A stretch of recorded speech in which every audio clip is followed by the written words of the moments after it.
그 표현이 불편하셨다면 정말 죄송합니다.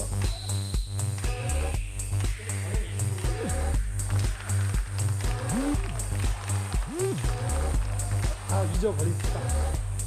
오로지 다 함께 뜁시다, 여러분.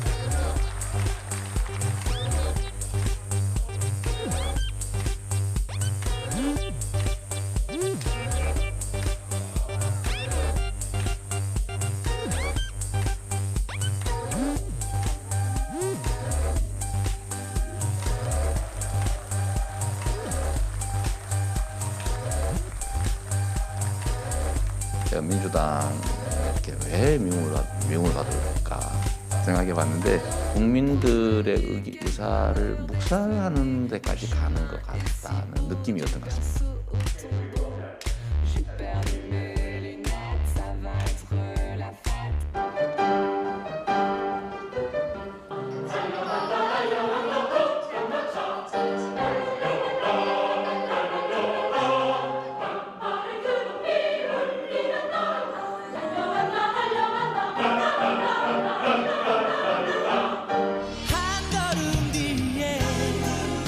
언제나 국민의 눈높이에서 국민께서 원하고 미래에 필요한 준비를 하고 말씀드려 나가겠습니다.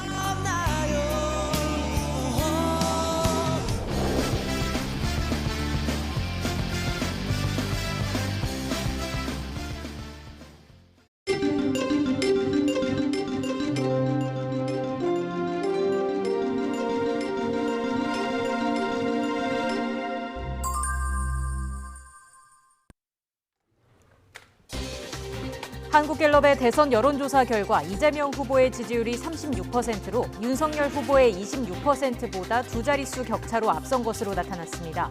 안철수 후보의 지지율은 15%로 급등했고 호감도 조사에서도 1위를 기록했습니다. 정부가 다음 주부터 화이자사의 코로나19 먹는 치료제 팍스로비드가 국내에 들어올 예정이라고 밝혔습니다. 방역당국은 도입 이후 최대한 빠른 공급을 위해서 투약 대상 기준을 마련하고 있다고 설명했습니다. 오스템 임플란트 1,800억 원대 횡령 사건을 수사하는 경찰이 범행에 연루된 직원들을 상대로 윗선 개인 여부를 집중적으로 조사하고 있습니다. 앞서 횡령 혐의로 체포된 이모 씨는 사내 윗선의 개입이 있었다는 취지로 말한 것으로 전해졌습니다. 직원을 살해한 어린이 스포츠 업체 대표가 스스로 경찰에 신고한 뒤 직원의 몸에 70cm짜리 막대기를 찔러 넣은 것으로 드러났습니다. 경찰은 함께 술을 마시던 직원의 행동에 불만을 품고 범행을 저지른 것으로 보고 있습니다. 가스값 급등으로 촉발된 카자흐스탄 대규모 시위 사태로 무장 시위대와 진압 군경 간 충돌이 격화하면서 사상자가 급증하고 있습니다. 유혈 시위 사태로 시위대 등 수십 명이 숨지고 1,000명 이상이 부상한 가운데 카자흐스탄 정부는 국가 비상사태를 선포했습니다. 전국이 온화한 날씨를 보이고 있지만 수도권 초미세먼지 농도가 평소에 두세 배까지 달하면서 나쁨 수준까지 치솟았습니다. 주말에도 큰 추위는 없겠지만 초미세먼지가 기승을 부리겠습니다.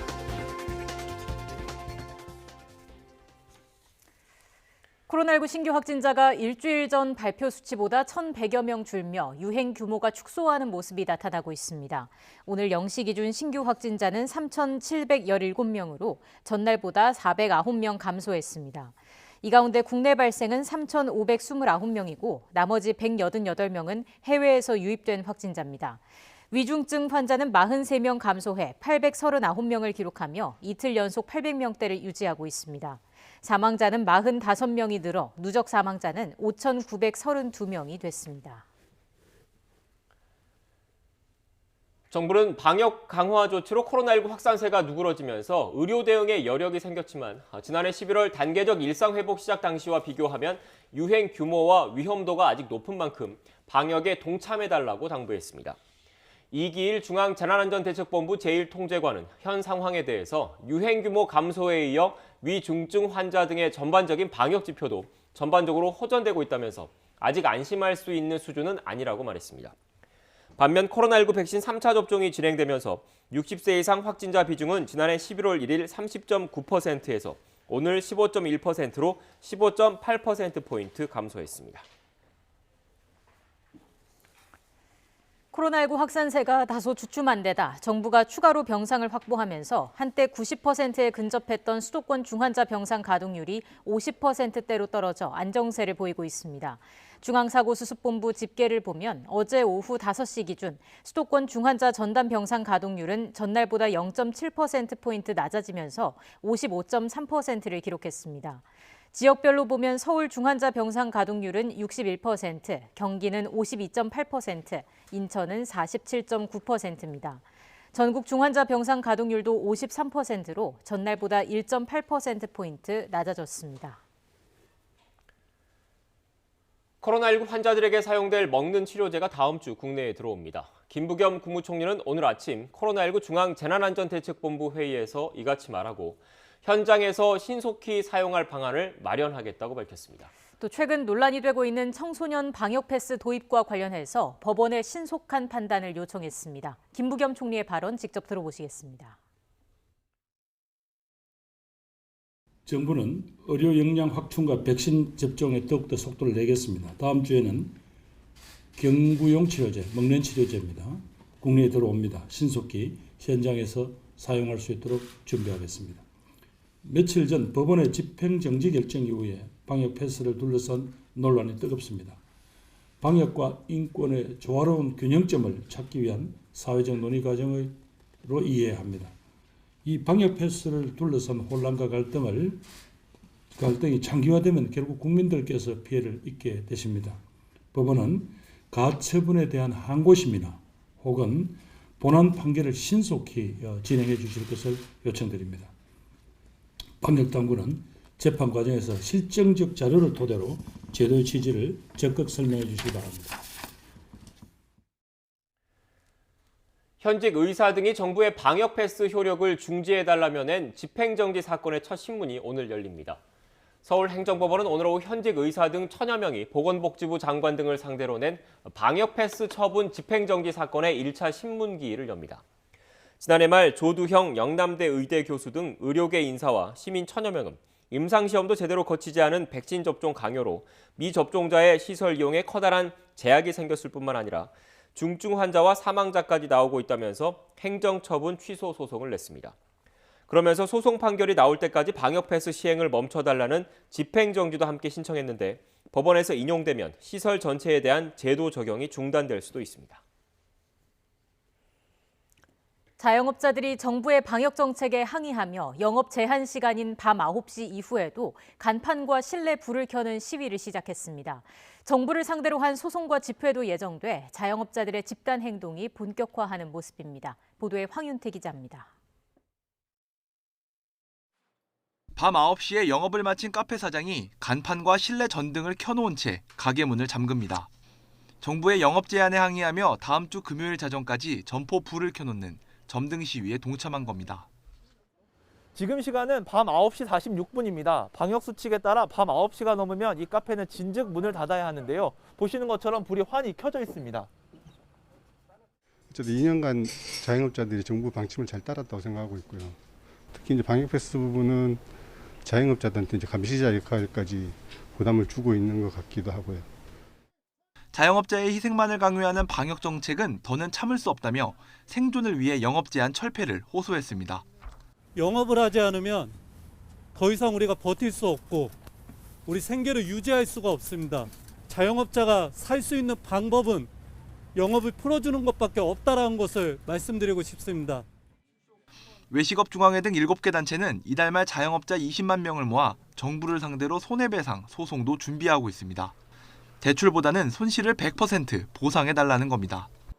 작년 7월까지 총 15개월 동안 집합금지 명령으로 인해서 자영업자들이 손실을 봤음에도 불구하고 거기에 대해서 보상 안 한 겁니다. 보상 안 하고 작년 7월 이후에 법 개정 이후에 발생한 손실에 대해서만 보상해 준 겁니다.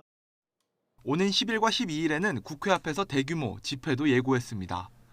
방역 패스 논란에 이어 자영업자들의 반발도 본격화하는 가운데 코로나 확산을 막아야 하는 정부가 어떤 해법을 내놓을지 주목됩니다. YTN 황윤태입니다.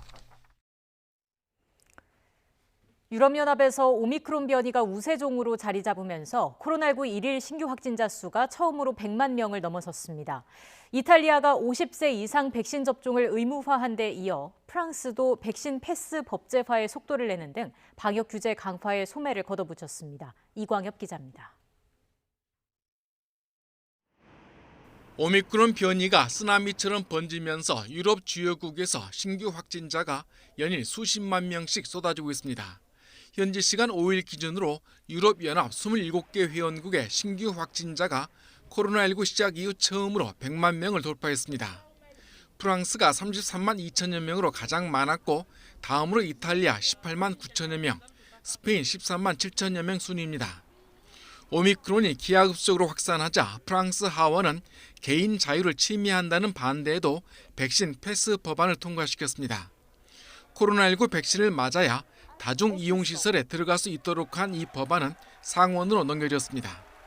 L'objectif de ce texte de loi, c'est de sauver des vies, c'est de protéger nos hôpitaux, de soulager la charge de travail de nos soignants. 이탈리아 정부는 50세 이상에 대해 백신 접종을 의무화했습니다. 다음 달 15일부터는 50세 이상의 경우 백신 접종을 마쳤거나 감염 뒤 회복한 이들에게 주어지는 슈퍼 그린 패스를 보유해야 출근할 수 있게 됐습니다. Che il vaccino non è soltanto una difesa personale, ma è difesa della collettività, del tuo vicino di casa, dei tuoi figli, della tua moglie, dei tuoi nonni. Se questa gente non lo capisce è indispensabile che ci sia un obbligo.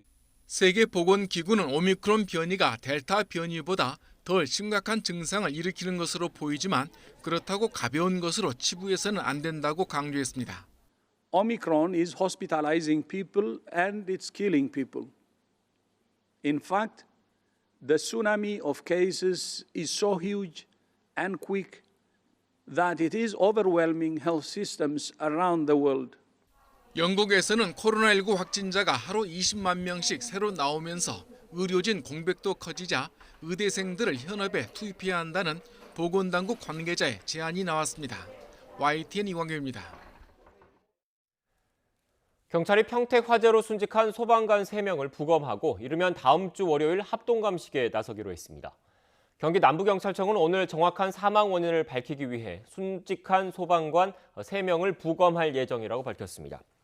또 불이 난 공사장의 붕괴 우려로 인해 이르면 다음 주 초쯤 안전진단을 진행한 뒤 불이 시작된 것으로 파악된 1층을 중심으로 합동감식에 나설 방침입니다. 경찰은 건축주와 시공사 등을 상대로 안전수칙 준수 여부 등을 살펴볼 계획입니다. 소방관 3명의 목숨을 앗아간 평택 신축 공사장 화재는 반년 전에 발생한 이천 쿠팡 물류센터 화재와 닮아 있습니다. 당시에도 잔불 정리 작업에 투입됐던 소방대원 1명이 화마에 쓰러졌는데 소방당국의 성급한 대응이 반복된 참사를 불렀다는 지적도 나오고 있습니다. 신준명 기자입니다. 평택 신축 공사 현장에서 시커먼 연기가 또 다시 뿜어져 나온 건 큰 불길을 잡은 뒤 3시간 만이었습니다. 당시 소방당국은 이미 화재 발생 7시간여 만에 대응 1단계를 해제했었고 소방대원들은 인명구조와 화재 진압을 위해 건물 안으로 진입한 상태였습니다. 하지만 불씨는 아직 살아있었습니다. 2층까지 순식간에 번진 불은 구조대원 5명을 집어삼켰고 고립돼 연락마저 끊겼습니다. 뒤늦게 다시 발령된 대응 2단계 조치. 2명은 가까스로 탈출했지만 화마 속에 3시간 넘게 갇혀 있었던 26살 구조대원 등 3명은 결국 숨졌습니다. 가슴이 진입해서 저희가 인명검색을 1차 했지만 2차 추가적으로 또 발생될지 모르니까 3명 다 심정지 상태로 발견됐고요. 심정지로 판정이 됐습니다. 이번 참사는 지난해 6월 17일 발생한 이천 쿠팡 물류센터 화재와 닮아 있습니다. 당시 소방당국은 선착대가 도착한 직후 대응 2단계를 발령했고 2시간 40여 분 만에 큰 불길이 잡히자 잔불 정리 작업을 진행하며 대응 단계도 차례로 하향했습니다. 이때 내부로 진입해 인명 수색 작업을 한 김동식 구조대장은 다시 치솟은 불길을 피하지 못하고 이틀 만에 주검으로 돌아왔습니다. 반년 만에 벌어진 판박이 참사. 구조자를 제때 구하지 못할 경우 큰 비난을 받을 수도 있다는 생각에 소방당국이 성급하게 대응 단계를 낮추고 무리한 현장 진입을 용인한 게 공통된 원인이라는 지적이 나옵니다. 인부들 다 나왔다라고만 해줬으면 구조대 절대 안 들어가죠. 만약에 구조대 안 들어가고 진압대만 들어갔다 그러면 비난받는다니까요. 한 사람이라도 죽으면. 화재 현장에서 구조 대상자의 생명을 구하는 게 최우선이지만 임무가 주어진 소방대원을 보호할 수 있는 안전장치와 구조체계가 먼저 마련돼야 한다는 목소리가 커지고 있습니다. YTN 신준명입니다. 더불어민주당 이재명 대선 후보가 코로나19 위기를 극복하고 일상이 회복되면 다시 미세먼지와의 싸움도 시작될 것이라며 미세먼지 절감 공약을 발표했습니다. 이 후보는 오늘 SNS에서 41번째 소확행 공약으로 현행 미세먼지 계절관리제를 한층 개선하고 강화해 절반 이상의 지자체에서 연평균 환경 기준을 달성할 수 있게 하겠다고 약속했습니다. 또 관리 사각지대에 있는 소규모 영세 사업장의 배출 저감 지원 사업을 대폭 확대해서 부담을 최소한으로 줄이고 한중 양국 간 대기질 개선 협력 체계를 직접 점검해 국외 유입에도 적극적으로 대응하겠다고 다짐했습니다. 국민의힘 윤석열 대선 후보가 1기 GTX 노선을 확대하고 2기 GTX 노선을 건설해 수도권 교통 혼잡을 해결하겠다고 약속했습니다. 윤 후보는 오늘 오전 국민의힘 당사에서 기자회견을 열고 기존 1기 노선인 GTX ABC는 수혜 범위가 제한적이라 교통 사각지대가 여전히 남는다며 이같이 밝혔습니다. 특히 수도권 교통시설이 서울 기준 남북축에 중점 건설돼 동서를 잇는 교통시설은 부족하다며 이를 해결하기 위해 GTX D2 노선을 신설하고 수도권 거점 지역을 연결하는 순환 노선인 GTX F도 만들겠다고 설명했습니다. 또 출퇴근이 좋은 GTX 노선을 따라 1만 호에서 2만 호 규모의 콤팩트 도시를 여러 개 건설해 25만 호 주택을 공급하고 부동산 시장도 안정시키겠다고 덧붙였습니다. 더불어민주당 이재명 대선 후보의 지지율이 국민의힘 윤석열 후보를 두 자릿수 격차로 앞선 가운데 국민의당 안철수 후보의 지지율이 큰 폭의 오름세를 기록했습니다. 한국갤럽이 지난 4일부터 사흘 동안 전국 성인 유권자 1,002명을 대상으로 조사한 결과 차기 대선 후보 가운데 이재명 후보를 지지하겠다는 응답은 36%로 직전 조사였던 12월 셋째 주와 같았습니다. 반면 윤석열 후보의 지지율은 3주 전보다 9%포인트 떨어진 26%로 집계돼 오차 범위 밖에서 이 후보에게 뒤처졌습니다. 이런 가운데 국민의당 안철수 후보는 15%의 지지율을 기록해 직전 조사보다 10%포인트나 상승했습니다. 후보별 호감도를 묻는 질문에서는 안 후보가 38%로 가장 높았고 이 후보가 36%, 정의당 심상정 후보가 30%를 각각 기록한 가운데 윤 후보는 25%로 가장 낮았습니다. 정당 지지도는 더불어민주당이 34%, 국민의힘이 29%로 집계됐고 지지하는 정당이 없다고 답한 무당층은 24%였습니다. 전체 질문지 등 자세한 내용은 한국갤럽이나 중앙선거 여론조사 심의위원회 홈페이지를 참조하면 됩니다. 민주당 박용진 의원은 최근 대선 판세와 관련해 여전히 정권 교체를 희망하는 여론이 높고 보수 야권 후보들의 합산 지지율이 이재명 후보보다 높다며 경계를 놓아서는 안 된다고 밝혔습니다.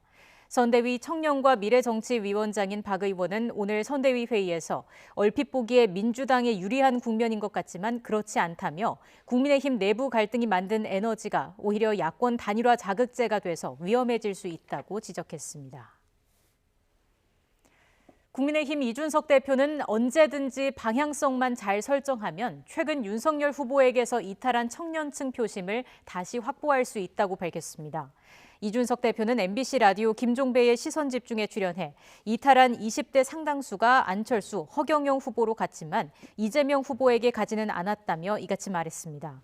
그러면서 선대본부의 청년 컨트롤타워로 젠더, 게임 특유를 신설해 하태경 의원에게 위원장을 맡기는 방안을 거론했습니다.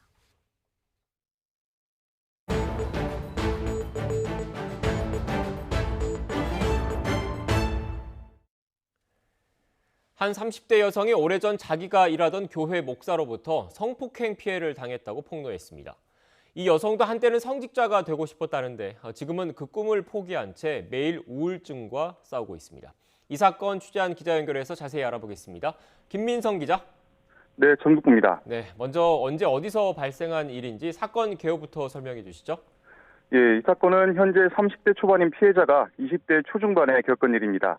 전북 전주의 한 교회에서 발생했고요. 당시 피해자는 이 교회에서 교육 전도사, 쉽게 말해 목사가 아닌 일종의 초급 성직자로 근무하고 있었습니다. 당시 피해자는 50대 전후였던 목사의 요구에 따라 교회에서 숙식하며 새벽 예배에 참석했는데요. 그러다 첫 성폭행 피해를 당하게 된 겁니다. 당시 상황을 직접 들어보겠습니다. 잠이 되게 깊게 들어있는데도 느낌이 되게 이상한 거예요. 눈을 떠보니까 목사님이 이미 성폭행을 끝내고 자기 옷을 주섬주섬 입고 있더라고요. 네, 김 기자가 방금 첫 성폭행 피해라고 했는데 그 다음에도 비슷한 피해가 이어졌다는 겁니까? 예, 그렇습니다. 이후에도 부적절한 신체 접촉 등이 종종 있었다고 합니다. 성폭행 피해를 당했다면 그 뒤 곧바로 교회를 그만두면 됐을 텐데 이렇게 생각하시는 분들도 계실 것 같은데요. 이후에도 피해가 이어진 건 피해자가 교회를 놓지 못할 개인적인 사연이 있기 때문입니다. 피해자는 이 교회를 어려서부터 다녔다고 하는데요. 그래서 언젠가 성인이 되면 선교사로서 중국에서 선교 활동을 하는 게 꿈이었다고 합니다. 그 꿈을 지키기 위해 어디 하소연할 데 없이 참아야만 했다는데요. 이 역시 피해자의 말로 직접 듣겠습니다. 나를 선교사로 파송을 해주고 선교비로 나를 도와줄 수 있는 교회가 이 교회이기 때문에 말을 하지 못하고 있을 수밖에 없는. 네, 지금은 피해자가 교회를 그만둔 것으로 알고 있는데 당시 상황과 관련이 있는 겁니까? 네, 맞습니다. 이후 다시 교회에 목사와 피해자 둘만 남게 된 날이 있었는데 그때 다시 성폭행 시도가 있었다고 합니다. 완력으로 자신을 제압하려는 목사에게 피해자는 문이 열려 있다고 기지를 발휘해 그곳에서 벗어나려 했다고 합니다. 그런데 놀랍게도 예상치 못한 일이 그 이후에 벌어졌습니다. 당시 상황에 대한 피해자의 설명 듣겠습니다. 목사님이 그 문을 잠그러 간 사이에 제가 옷을 올리고 다른 데로 몸을 피하는데 그때 사고가 든 거예요. 그래서 저는 너무 다행이다 라고 생각을 했는데 갑자기 칼을 가지고 와서 목사랑 부부싸움을 하기 시작하는 거예요. 거기에서. 이후 피해자는 사모, 그러니까 목사의 부인이죠. 사모의 요청에 따라 그러니까 후임자를 뽑을 때까지 6개월만 남아달라는 목사 부인의 요청에 따라 조금 더 이 교회를 다녔다고 하는데요. 그러나 결국 이 기간을 다 채우지 못하고 교회를 그만뒀습니다. 해외 선교사의 꿈도 그때 접었다고 합니다. 네, 가해자로 지목된 목사 측은 어떤 입장입니까? 예, YTN은 반론을 듣기 위해 해당 목사에게 수차례 전화를 걸고 문자 메시지를 남겼습니다. 또 사건이 발생한 교회를 찾기도 했는데요. 사실상 취재를 거부당했습니다. 부득이하지만 반론 취재 사실을 명확히 밝히기 위해 통화 내용을 공개합니다. 들어보시죠. 다름이 아니라 몇 가지 좀 여쭈려고 좀 전화 드렸는데요. 저 통화를 신이 없습니다. 아니요. 짧게 한두 가지만 좀 여쭤보겠습니다. 다만 목사는 최근 피해자 가족들과 만난 자리에서 성폭행이 아닌 동의하에 한 성관계란 취지로 말했습니다. 피해자 측에서 녹음한 내용인데요. 역시 직접 듣겠습니다. 제가 가운데에서 성폭행이라기보다는 성관계를 맺었습니다. 제가 자연스러운 가운데에서. 네, 피해자의 주장을 정면으로 부인한 셈인데 김 기자가 만난 그 피해자 말고도 그 교회 신도 가운데 비슷한 경험을 한 사람들이 있다면서요? 예, 그렇습니다. 귀엽다거나 또는 기도를 해주겠다며 불필요한 신체 접촉을 했다는 건데요. 심지어 어떤 피해자는 유치원에 다니던 시절부터 목사가 부적절한 신체 접촉을 일삼았다고 털어놨습니다. 그래서 슬슬 목사와 마주하는 상황을 피하다가 사춘기가 될 무렵 교회를 그만뒀다고 합니다. 직접 들어보시죠. 팬티 바퀴나 이제 바지 밖으로 조금 만지거나 아니면 이제 그 가슴 쪽 만지거나. 이번에는 성인이 된 뒤 피해를 본 또 다른 피해자입니다. 기독교에서 몸을 어루만지거나 두드리며 기도하는 행위를 이른바 안찰기도라고 하는데요. 이 피해자는 안찰기도라고 하기에는 이해하기 힘든 방식의 기도 상황을 겪었다고 합니다. 입고 있던 옷은 물론 그 밑에 받쳐 입은 옷 안속으로 손을 넣었다는 주장입니다. 이 일 이후 교회를 곧바로 그만뒀다고 하는데 전화 인터뷰한 내용 들어보겠습니다. 안까지 손을 넣으셔가지고 맨살을 만지시는 거예요. 그래서 제가 너무 당황스러워가지고. 네, 사건 이후 꽤 오랜 시간이 흘렀는데 최초로 제보한 피해자는 지금 어떻게 지내고 있습니까? 네, 여전히 불안정한 상태로 하루하루를 보내고 있습니다. 피해자는 여전히 극단적 선택을 시도해 치료받는 등 우울증 증상을 보이고 있습니다. 최근에는 자기 자신을 위험한 상황으로 밀어 넣었다가 경찰관에 의해 구조된 일도 있었습니다. 그래서 관련된 약을 상시 소지한 채 다량 복용하고 있고요. 아픈 기억을 되도록 빨리 털어냈으면 좋겠는데 쉽지 않은 것 같습니다. 현재 피해자들은 서로 내용을 공유한 뒤 경찰에 목사를 고소할지 검토하고 있습니다. 지금까지 전국부에서 YTN 김민성입니다.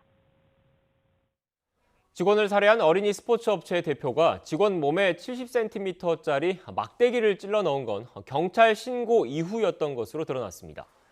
서울 강서경찰서는 오늘 수사 브리핑에서 40대 A씨가 지난 31일 새벽 경찰에 신고 전화를 건 뒤 20대 직원 B씨 몸에 막대기를 찔러 넣었다고 밝혔습니다. 당시 A씨는 경찰에 누나가 맞고 있다라고 신고 전화를 건 뒤 B씨 몸에 막대기를 찔러 넣었고 경찰이 도착하기 전에 막대기를 치웠던 것으로 조사됐습니다. 경찰은 A씨가 술을 함께 마시던 B씨의 행동에 불만을 품고 몸으로 B씨를 눌러 탈진 상태에 이르게 한 뒤 이 같은 짓을 저지른 것으로 보고 있습니다. 오스템 임플란트 1,800억 원대 횡령 사건을 수사하는 경찰이 범행에 연루된 직원들을 상대로 윗선 개입 여부를 집중적으로 조사하고 있습니다. 서울 강서경찰서는 횡령 혐의를 받는 45살 이모 씨와 함께 재무팀에서 근무했던 직원 2명을 참고인으로 소환해 조사했습니다. 두 직원은 이모 씨 지시로 잔액 증명서 등 서류 위조 작업을 한 뒤 최근 직무에서 배제된 것으로 전해졌습니다. 앞서 오스템 임플란트 자금 1,880억 원을 횡령한 혐의로 체포된 이 씨는 변호인에게 사내 윗선의 개입이 있었다는 취지로 말한 것으로 전해졌습니다. 메리츠증권과 신한금융투자, 하나금융투자 등 증권사들이 잇따라 오스템 임플란트가 편입된 펀드의 판매를 중단했습니다. 메리츠증권은 공지를 통해 투자자의 보호를 위해 오스템 임플란트를 편입한 펀드 33종의 신규 매수를 중단한다고 밝혔습니다. 신한금융투자는 오스템 임플란트 편입 펀드 44종을 안내하고 편입 비중이 1% 이상인 펀드 17종에 대한 신규 가입을 제한한다고 공지했습니다. 하나금융투자도 홈페이지 공지사항을 통해 오스템 임플란트 편입 펀드 75종을 안내한 데 이어 판매를 중단한다고 알렸습니다. 카자흐스탄에서 물가 상승에 항의하는 대규모 시위를 진압하는 과정에서 사망자가 속출하고 있습니다. 시위대가 알마티 공항을 장악하면서 발이 묶였던 아시아나 항공 여객기 탑승객들은 13시간가량 공항에서 대기했다가 빠져나갔습니다. 김원배 기자입니다. 시위대와 경찰의 격렬한 몸싸움이 벌어지고 거리는 아수라장이 됐습니다. 카자흐스탄에서 연료 가격 등 물가 상승에 항의하는 대규모 시위가 전국적으로 확산하고 있습니다. 내각이 총사퇴하고 전국에 비상사태가 선포되는 등 큰 혼란이 빚어지고 있습니다. 최대 도시 알마티에서는 시위대가 경찰청 등 관공서 진입을 시도하다 경찰과 충돌해 수십 명이 숨졌다고 외신들이 전했습니다.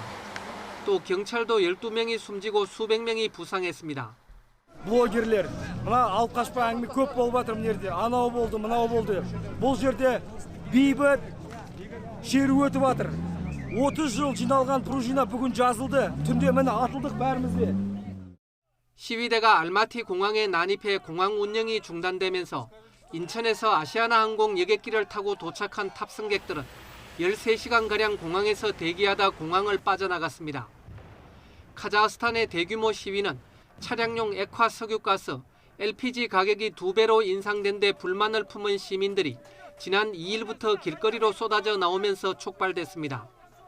토카예프 대통령은 시위를 촉발한 LPG 가격을 당초 수준으로 되돌리도록 지시했습니다. 또 소요 사태의 배경에 국제 테러 분자들이 있다며 옛 소련권 군사안보협의체인 집단안보조약기구의 지원을 요청했습니다. В связи с этим, полагаясь на договор о коллективной безопасности, я сегодня обратился к главам государств ОДКБ оказать помощь Казахстану в преодолении этой террористической. 이에 따라 집단안보조약기구는 카자흐스탄에 평화유지군을 파견하기로 했습니다. 전문가들은 이번 대규모 시위 사태에 대해 나자르바예프 초대 대통령 세력의 장기 독재와 전횡, 코로나19 사태 등으로 악화한 경제난 등이 원인이 됐다고 분석했습니다. YTN 김원배입니다.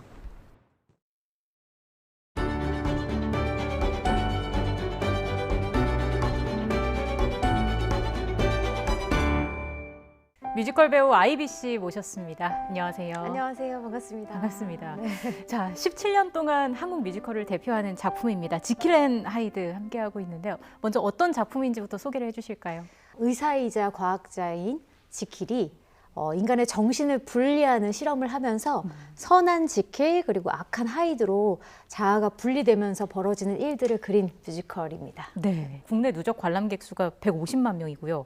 공연 횟수도 1,500회를 넘어섰다고 하는데 아이비 씨가 보시기에는 이 작품만이 갖고 있는 가장 큰 매력은 뭐라고 보세요? 제가 생각했을 때 정말 모든 전곡이 너무 명곡이에요.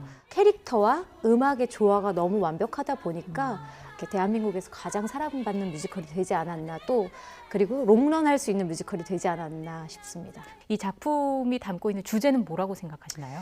인간의 어떤 양면성, 그리고 인간의 본성, 성과 악의 대립 같은 주제가 있는 것 같고요. 저희는 항상 어떤 선택을 하면서 살아가잖아요. 예. 늘 선택의 기로에 서 있는데 어떤 선택을 하느냐, 또 어떻게 살아가느냐에 대해서 항상 돌아볼 수 있게 하는 그런 의미가 깊은 작품인 것 같습니다. 루시 역할을 맡으셨는데 어떤 인물인가요? 나는 클럽에서 일하는 댄서이자 가수인데요. 지킬과 사랑에 빠지고 또 지킬의 그 사랑을 통해서 희망을 찾고자 하는, 희망을 바라보는 그런 굉장히 매력 있는 캐릭터라고 보시면 될 것 같아요. 루시의 극중 뭐 대사나 넘버 중에 마음에 와닿는 혹은 가장 중요한 좀 좋아하는 그런 말이 있을까요? 네, 제가 가장 좋아하는 곡이 A New Life라는 곡인데요. 사실 지금 같은 코로나 시대에 또 잘 어울리는 가사라서 제가 부를 때마다 감정이입이 굉장히 잘 되는데요. 네. 코로나야 사라져라. 난 새로운 인생 살겠다라는 그런 느낌으로 요즘 많이 부르고 있어요. 예. 조금만 보여드릴까요? 네. 네. 내 인생 보잘 것은 없다 해도 내 삶 내 스스로 감당해야 할 내 삶 쓰러지지 마 버텨야 해 새 인생 폭풍은 지나갔어 새 인생 다시 태어날 것처럼 환생 풀잎처럼 다시 일어서 내가 살아가야 할 인생. 이게 갑작스럽게 이 자리에서 부르게 되는 건데 순간적으로 이제 연기를 하게 되시는 거잖아요. 네네. 가수 때랑 조금 이제 뮤지컬이 다른 점이 이제 긴 호흡. 뮤지컬이 한 2시간 반 이상 정도 되거든요. 그래서 하나의 스토리를 전달한다. 짧은 노래지만 한 곡 한 곡 할 때마다 내 이야기를 들려준다라고 생각하고 노래를 부르다 보니까 조금 그런 느낌들이 다르게 느껴지지 않나. 아이비 씨에게 그럼 뮤지컬이란 어떤 의미를 갖고 있을까요? 뮤지컬과 사랑에 빠졌다고 해야 될 것 같아요. 네. 그래서 이 뮤지컬이 나한테 학교 같은 존재가 됐다라고 생각을 하게 된 것 같아요. 왜냐하면 선배님들이 굉장히 저를 많이 이끌어 주셨고 후배들과의 어떤 조화와 호흡들 이런 것들을 무대를 통해서 많이 배우고 삶에 대해서도 많이 배우게 된 것 같고요. 아이비 씨의 꿈은 뭔지도 궁금한데요. 네. 예전에는 사실 꿈을 되게 크게 꿨었던 것 같은데요. 코로나가 저희에게 또 여러 가지 교훈을 또 많이 줬던 것 같아요. 매 순간 충실하게 또 앞날이 어떻게 될지 모르니까. 네, 그래서 매일매일 감사하는 마음으로 이렇게 무대에서 여러분들께 감동과 또 재미를 드리면 하루하루가 쌓여서 그게 제 꿈이 되지 않을까 싶습니다. 무대에 오르기 전에 항상 좀 마음으로 다잡는 무언가가 있습니까? 저는 항상 요즘에는 사실 무대에서 굉장히 긴장을 제가 많이 하거든요. 최대한 즐기고 내가 잘하자라는 마음보다는 내 캐릭터가 가진 스토리를 마음에 새겨드리자, 전달하자라는 느낌으로 항상 하고 있어요. 마지막으로요. 코로나19로 여전히 많은 분들이 좀 힘든 시간을 보내고 계십니다. 응원의 메시지 한번 부탁드리겠습니다. 네, 여러분 정말 끝이 없이 길어지는 코로나로 인해서 정말 많이 지치고 힘드셨을 텐데요. 뮤지컬 배우들이 무대에서 멋지게 여러분들께 또 희망을 드리고 꿈을 드리고 사랑을 더 많이 드릴 수 있도록 노력하겠습니다. 여러분 감사합니다. 건강하세요. 오늘 인터뷰 여기서 마무리하겠습니다. 고맙습니다. 감사합니다. 오늘도 낮 동안에는 기온이 오르면서 추위로 인한 불편은 없겠습니다. 다만 미세먼지를 주의하셔야겠는데요.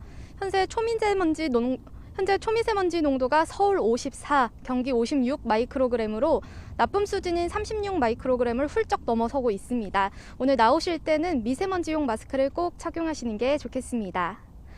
오늘도 대기가 정체하고 스모그가 유입되면서 호흡기에 안 좋은 초미세먼지 농도가 짙게 나타나고 있습니다.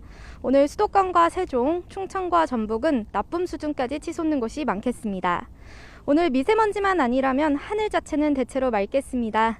다만 동해안 지역에 이어 경상남도 합천과 산청, 전라남도 구례에는 새롭게 건조주의보가 내려졌습니다. 불씨관리 철저히 해주셔야겠습니다. 오늘 낮 기온은 예년 기온은 2, 3도가량 웃돌겠습니다. 서울 4도, 광주 8도, 부산 11도로 어제와 비슷하겠습니다. 주말과 휴일에는 기온이 더 올라 추위 걱정은 없겠지만 초미세먼지가 짙게 나타날 가능성이 있겠습니다. 또 주말 밤사이 중서부 곳곳에 눈이 조금 내리는 곳이 있겠습니다. 오늘까지 동해안을 중심으로는 너울성 파도가 높게 일겠습니다. 해안가 안전사고에도 각별히 주의하시기 바랍니다. 지금까지 YTN 원희다입니다. 뉴스앤이슈 마치겠습니다. 잠시 뒤 더 뉴스가 방송됩니다. 시청해주신 여러분 고맙습니다.